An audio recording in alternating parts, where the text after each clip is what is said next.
Se escuchan la voz es mi sobrino que también está haciendo su canal, ¿ok? Vamos a decorar más este slime. Vamos a ver. Ya tiene cosas para empezar. A ver, no sé cómo acomodar esta parte. A ver, así pues ya. Vamos a ponerle bolitas. Ahí voy, espérenme.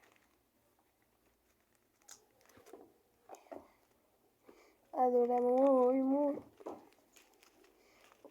Yo no sé editar ni eso, pero voy a estar viendo cómo va a llamarse el canal de mi sobrino y si puedo se lo voy a poner. ¿Voy a ocupar tu ayuda? ¿Por qué? Es que no le puedo hacer así. Pues muévelo, menso. ¿Y lo mueves para acá? Los corazoncitos rojitos. No manches. Está bien duro. Ya pues ya venimos y acá. Vamos a combinarlo. Esto es uno de los mejores que dije que estaban más bonitos por mientras. Ay, se me cayó. Ay, perdón, subs, perdón. Vamos a combinarlo. Miren cómo está quedando. Así. Ahora vamos a ponerle brillantina. Por favor, cuando sea grande voy a ser youtuber. Ya cancelé en veterinario.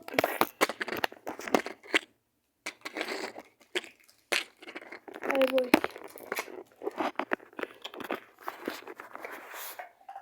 Pues ya que. Ya lo hice mal.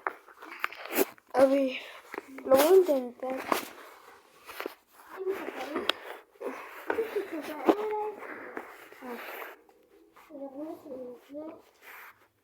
¿Así merito?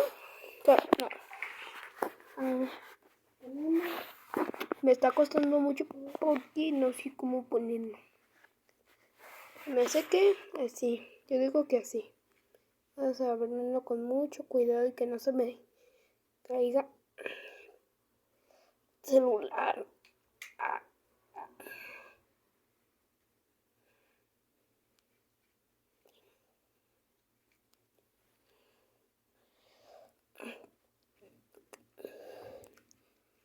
Teteo. Ay, ya nada. Vamos a ver.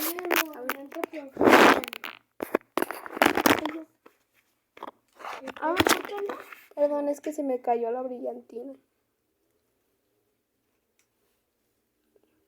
No, se pasó. Ay, qué mala suerte tengo. Es que se me cayó mucha brillantina. Sí. Tu canal está saliendo feo. Sí, mira. Mira cuánta brillantina se me cayó. Qué poquita. Bueno, está lleno. Pues con el tapete. Ya, mejor. Mejor Pero no sé tu haciendo qué. A ver, me lo vas a ayudar, ¿ok? ¿Qué? Me vas a ayudar a acomodar la brillantina, por favor, Tadeo. No, mi batería. Pues así está quedando y pues no le voy a poner color dorado porque así está quedando, mejor dicho. No le voy a poner color dorado porque se nos regó todo. Bye. Se quedó. Son 3 minutos, muy poquito, pero espero que les guste. Bye.